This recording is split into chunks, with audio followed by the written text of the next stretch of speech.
Hi, and thank you so much for joining me on Faces of Digital Health to discuss where is pharma with AI. A lot has happened in the last years. Pharma also has a long history of use of AI for process optimization and drug discovery. So welcome. Thanks. It's great to be here. Yeah, things have come a long way in the last few years. You're right. Yeah. If you had to explain to a 5-year-old, how would you say that in drug discovery, where has AI saved most time so far?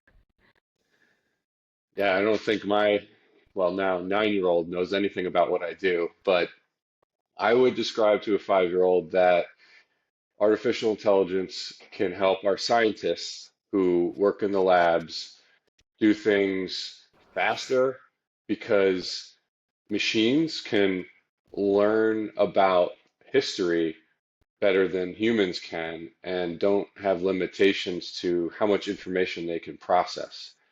So we've been around at my company, MSD, for over 100 years, and we have lots of historical data. It would be impossible for a single human being to know everything we've ever done, but we can train our machines to know what we've done when we have consistent, well-structured data, and we can learn from that and help the scientists not make the same mistakes twice or improve the quality of what they're trying to do when it comes to identifying targets that impact disease or build molecules of any type to hit the target that impacts disease. So maybe that's Mm, not for a 5-year-old, but that's how I would describe it. yeah. Your 9-year-old would probably already have a glimpse and many follow-up questions. That's why we're here. Um, AI can be developed in-house. You've got people that do it full time. So many companies find partners to use or create tools for new findings. So what's the ratio in MSD in terms of how much do you develop AI internally and how much you partner with external third-party providers? Great question.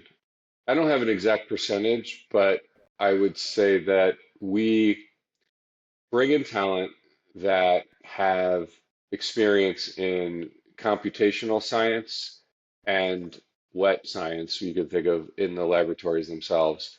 And we partner those people with the scientists that don't have the traditional computational background to work on solutions together. And so we have a lot of data scientists and computational scientists that are in a combination of our research division and our information technology organization.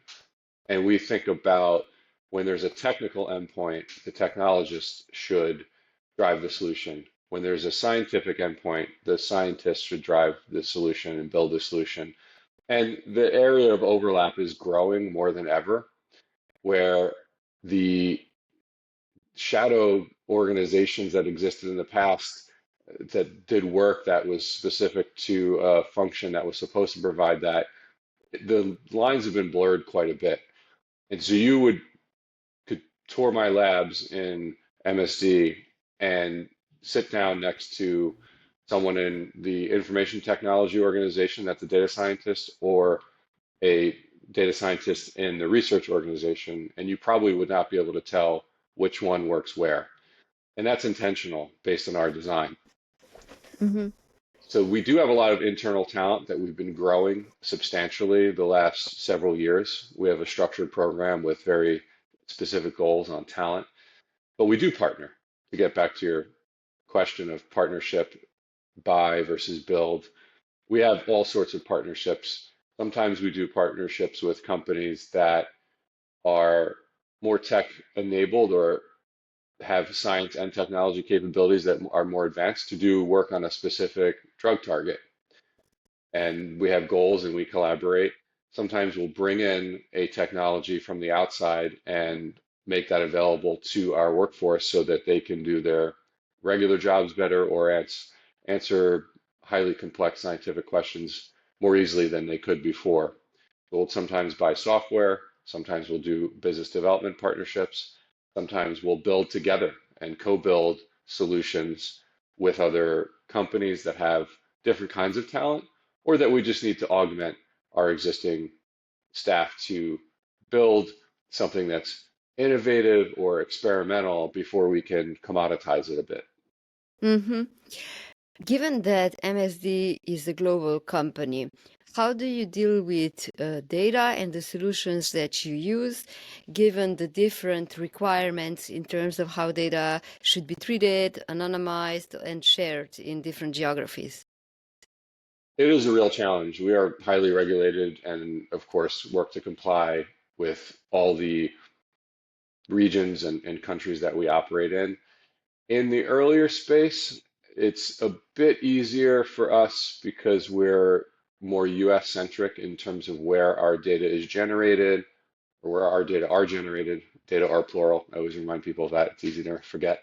And that opens things up a little bit more for us in terms of where we do our research and where our data resides and how we have to comply.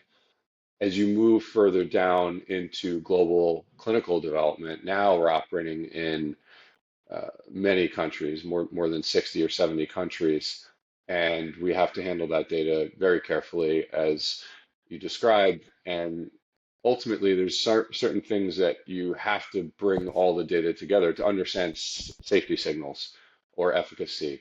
And so, when anytime there's a potential risk or challenge that we have, we just transparently have those discussions with the authorities that are in play.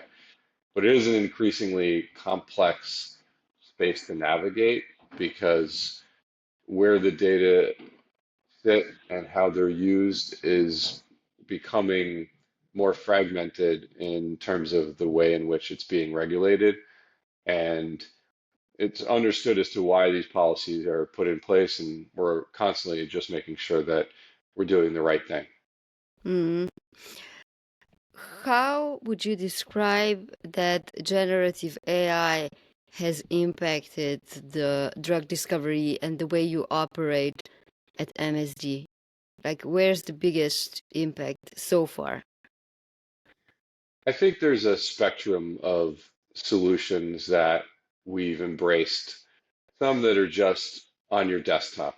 We've enabled a backbone for employees to upload documents, to assess and summarize those documents just as an individual, or just interact with something like a ChatGPT interface where all of the prompts and information stays within our environment behind our firewall. And that's just a daily tool that people are starting to use differently. In the past, people would just go to Google or Bing and do their searches. Now, more and more employees are going straight to a model, and we keep up with the latest models, and we offer different models for different use cases. And we could do things like quick translations, and that's just to help, again, the average employee get their work done.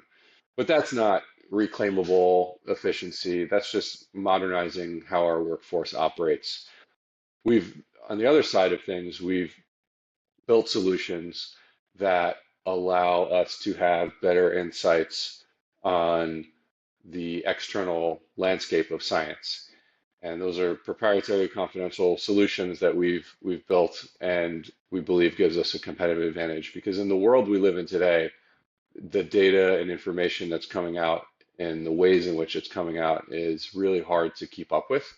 And so one of the ways we use the tools that are at our disposal now, including LLMs, which I try to remind people that large language models and generative AI, it's just a new tool in the toolbox to get work done.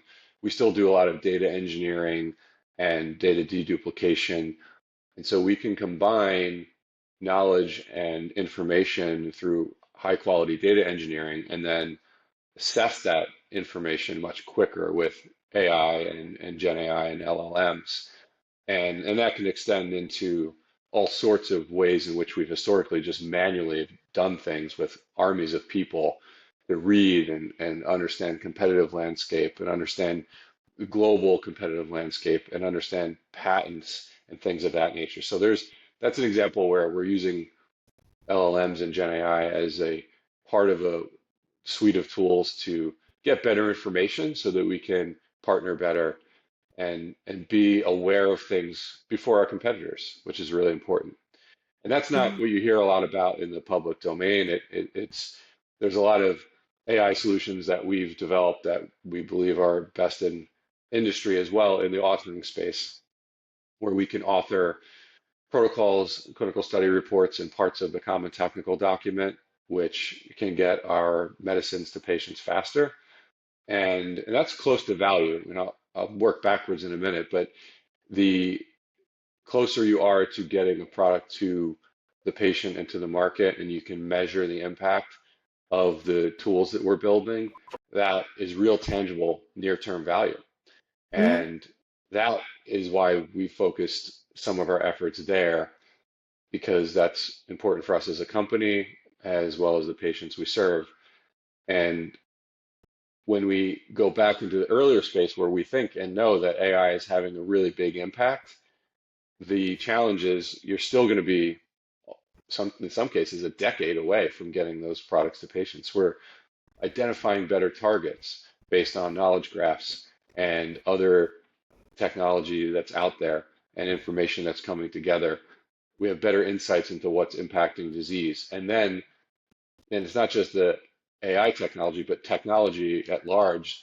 When we think about instrumentation and the resolution of which we can look at something, it's greater than ever before, which creates more data, which then creates more challenges on the technology side. And then we can get to that resolution, and then we can drug targets that 10 years ago we didn't think were possible because we have new modalities like antibody drug conjugates or peptides, where we can do things now that we didn't imagine were possible years ago. So I think combining the science advancements, the technology advancements, the information technology advancements, which we can include AI as part of that, bringing it all together is what's really important. And that's where we believe a company like ours that's been around a long time, we could do a lot of things really well. And bringing this all together is what I think will make it work great for us. Mm. I know they mentioned that you use a lot of systems that are confidential. What can you tell me about, the systems that are used? Like, is there a number that you're operating with in terms of the AI systems that are used? And even for documentation optimization, is that just a system where you basically keep the data internally and just connect with an API to an external LLM to basically enable the research? How do you manage that? Because, when it comes to pharma, patients always worry about their data and where the data is going. To a degree, they don't care where the data is going until they know that it's helping someone else as well. Right. Yeah, that's a great question. And the in the authoring space in particular, we adhere to the same standards and policies we have for who can access the data when, so that when we're building these documents faster, it's built off of the information that's already been processed by our statisticians, and there's no direct exposure of any personal or private information as to the way in which we're using it there, and that's controlled based on how we enable the workflow. And in that case, the confidential documents themselves would simply be the protocol and the tables, listings, and figures that are generated from the data. And it's not tapping into the raw data, it's tapping into the summarized final data. And so that's an example where we've managed the risk through security and what we feed into the capability. And on that front, I'll say that we've been pushing this space for 2 years now and learning a lot. And that's one of the reasons why it's important sometimes to go in early on something versus waiting on the sidelines, which we could have done. But we wanted to learn as much as we could about what's the best way to go after this. And so we've Hmm. governed our projects based on value and where we know and believe these tools can have an impact. And in some cases, we've paused things or delayed things because we've learned something and we want to make these solutions reusable. And in the authoring space specifically, we were building one-off solutions, and now we've moved to a platform where we can think of it as a super user to work with a technologist to quickly build a new document template and then have it built off of an AI capability by putting in reusable prompting. And so we know that we can't justify every single document that we make in the same way. And so making this user-friendly, lower code platform that we brought in is important for us to scale this to more areas and users. That was a decision we made about 6, 7 months ago, and we're seeing the benefits pay off. Mm-hmm. And then I think in the earlier space, the way in which we're able to bring this data together is allowing us to cut, in many cases, more than a year off of what was critical path cycle time. And that's based on the rich data sets that we have and have been developing. And so a lot of our advantage is in our data and our ability to have the models feed back or have the data that we generate feed back into the models to let essentially and in some cases, deep learning neural network models know when the recommendation was successful or when it failed. And that continuous learning of the capabilities is really important. Whereas if you don't have a wet lab capability, and there's a lot of companies out there now that are pure in silica, it's really hard to improve without having that feedback loop. So I think we think of it as a flywheel. There's many different kinds of flywheels that we can and have created. I don't have a number for you, but I could tell you just in chemistry alone, we have over 20 models that we've either fine-tuned or enabled just in the past couple of years that are helping us in different ways. And then there's other areas, just to hit on a couple more examples, in areas like predictive safety. We have a rich history of slides that are annotated that we know the outcome of a historical program, and now we could train models to look at images to help us understand signals sooner or the difference between noise and signals of problems with any assets in the pipeline. And that's important because if we can fail faster, then it opens up the possibility to do more science. So it's not Mm-hmm. one thing I want to also get across is a lot of the AI is not about telling us what to do. It's really about what not to do. And that frees up capacity to do more great work. Yeah, yeah. What's your biggest challenge in terms of incorporating AI into the work that you do, in the research that you do, in the unknown regulatory space that's still in very early development to a degree? Yeah, I think there's a couple core challenges that we face. One is the data itself. And when it's well-structured, consistent data, we can build models quickly and easily. When it's unstructured and the insights are captured in unstructured formats, making sure that we're taking advantage of that and having a good way to do that efficiently is something we're still navigating. And there's a lot of companies that have made a lot of progress there. But to the point you're making, we can't just do what some of the large language model companies do, just ingest all the data that they can get their hands on and then train models and use the transformer approach. We have to make sure that the data we use is being used appropriately and compliantly, and security models and access is really important within the walls of MSD. And so when we do model training, it has to be based on specific data. We have to make sure that that data has appropriately been handled, and so that creates a challenge. And so that's the technical human challenge. I think the second part of the challenge is the change management. People have been at this company for many years, or other companies have been doing something a very specific way. And to change how we get something done is hard.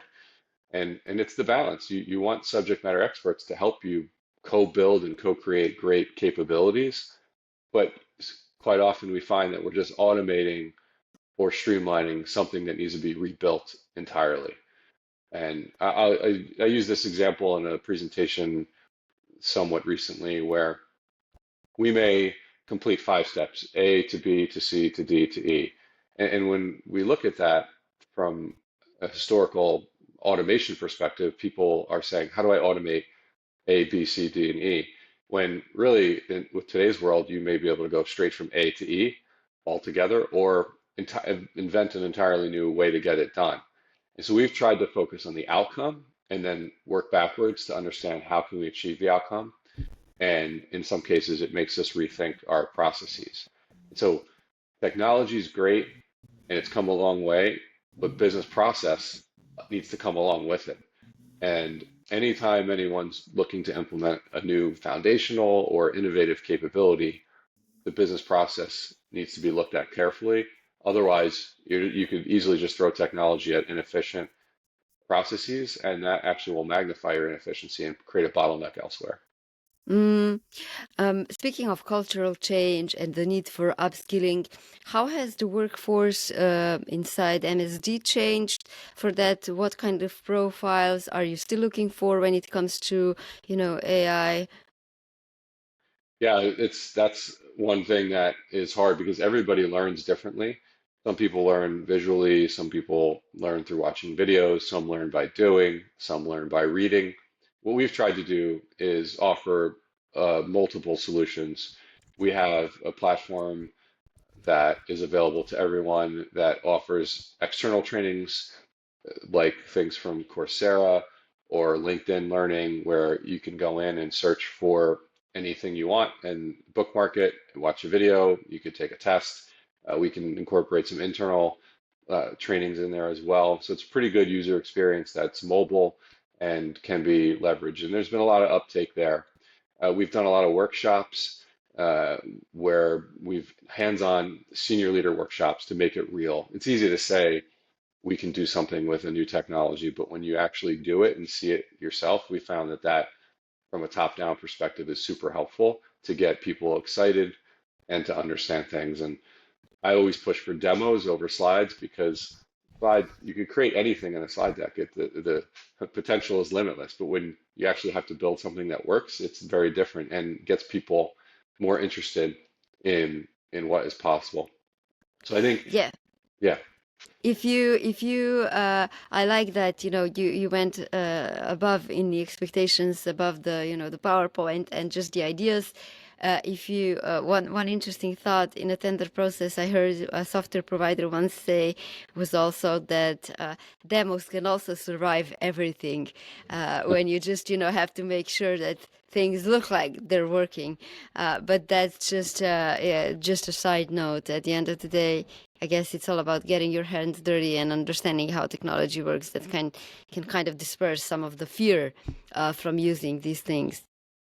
yeah, and a lot of things can go wrong in a demo that's live, and I've done many myself. And when you think about the number of dependencies, uh, what one, you may have tested it 10 times, but if the internet goes down, then you're in trouble. So I always prefer live demos over videos, but videos of actual demos over slides, because then you can see how it actually works. But it is easy to fool people with things, and this is one of the biggest challenges we have in the world we live in is what you see is not always what you get. And it's tempting to buy into a vision or a idea, but it may not be pragmatic and it may not be working. And that's where due diligence is really important. Absolutely. AI is bringing a lot of changes into healthcare, into drug development. What breakthroughs do you expect in the next 5 years? And also, what worries you about the use of AI in pharma? Yeah, there, I think as the world gets used to using the new tools, and there's a lot of talk about agents, and I think we'll have to look at agents and manage agents like we do uh, workers in a sense, where they're going to have certain security limitations and access rights and escalation rights. And I think as we get more experience with simple things, then we'll start to see how it can uh, bring things together in a more complete way. And I don't think there's going to be a big solution that's going to solve major problems, but I think there's going to be capabilities that allow us to solve 100 or 200 or 500 smaller problems that add up to an entirely different way of working. And that is, I think, the approach we need to take, which is find all of the inefficiency that exists at the lowest levels of the work getting done and allow our teams and scientists and the agents and tools that we bring to the table to solve those harder problems. Because a lot of what people do today is highly administrative. If you followed around the smartest people in your company, you would see a lot of opportunity and friction. And I think keeping pace with the experience end to end of what people do from the day they arrive at work to the minute they leave, there's just so much opportunity to unlock more value. And whoever figures that out is going to, I think, advance further because they'll have more capacity to do better science in our industry. So I think there's going to be small incremental wins in how we get work done. And that could be anything from assay registrations to financial workflows. And I think there's a ripe opportunity there. And then I think as data continues to get generated and the models get better and smarter, we're just going to be able to develop safer, more effective drugs faster than ever before. And we can't speed up clinical trials in every part of the process. We could start the trials faster, we can close the trials faster, but in the end, we need to have patients that are taking the products that are being monitored for safety and efficacy. And that's the part that will be harder to accelerate. But if we could get Mm-hmm. everything, if we can get to the clinic sooner, get out of the clinic, or if once we're done with the last patient, get those results summarized and filed sooner, then everybody wins. And I'm excited about that and the opportunities there. I think the risks are the reality that so much of AI is still a black box and some people might misuse it. I think early on with LLMs, there was a lot of concern in real world examples of hallucination and deception and factually incorrect information coming out because of the way the prompting and control was set. I think we have to be judicious around how we handle that as well. And I talk a lot about human in the loop, and I think that's key. And Mm-hmm. whether it's with the documents we talk about authoring, where we author the documents, but that we have a fully human reviewed first draft always. And you can still save a lot of time because you can get a higher quality draft sooner when the tools are working right. On the science side, there could be an in silico recommendation to build a molecule, but then we build it and then we test it in the labs and see the results before we move on. So I don't think we'll fully trust an output that can't be validated for a really long time, if not in my lifetime at all. And I think that's that. If companies start to remove the human from the loop in the wrong situation, I think that that could be a mistake, and that could lead to some really negative outcomes. And easy examples are if I'm going to use a tool to help me do a translation, even if the translation is not perfect, typically that's okay for most Yeah. use cases. But if it's a scientific translation that needs to be perfect, then we need to make sure that we're doing that properly. So I think the Yeah. way in which the tools are used and handled and managed, there's going to be different levels of risk and desperation that people are going to be faced with. And I think making sure that you have oversight is going to be really key. Yeah, absolutely. We definitely don't want harm that's hardly discovered when we start gathering real world data and experience. Perhaps just one last question before we wrap up.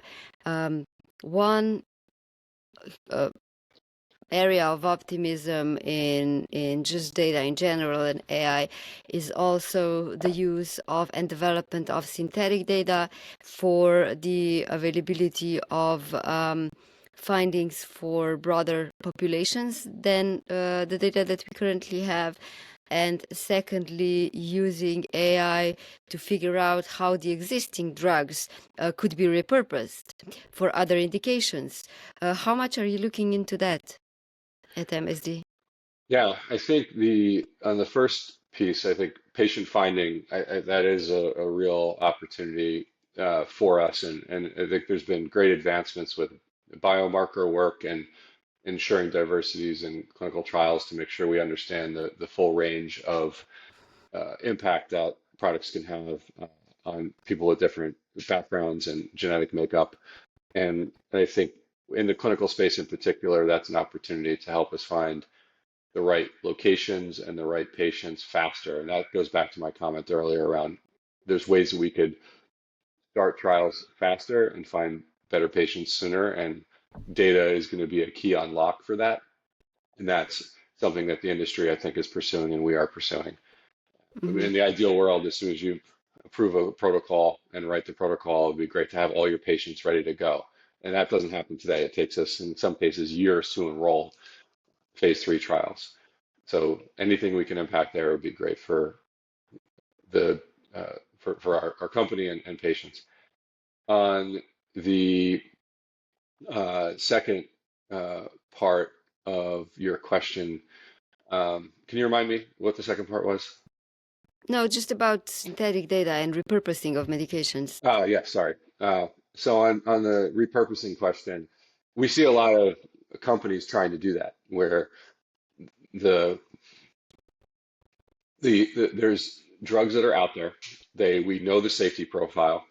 We know what they were developed for, and we have many cases in our own company where we've developed an asset for an indication that it didn't work in, but it ended up being repurposed in another entirely different patient population, either inside our company or outside our company.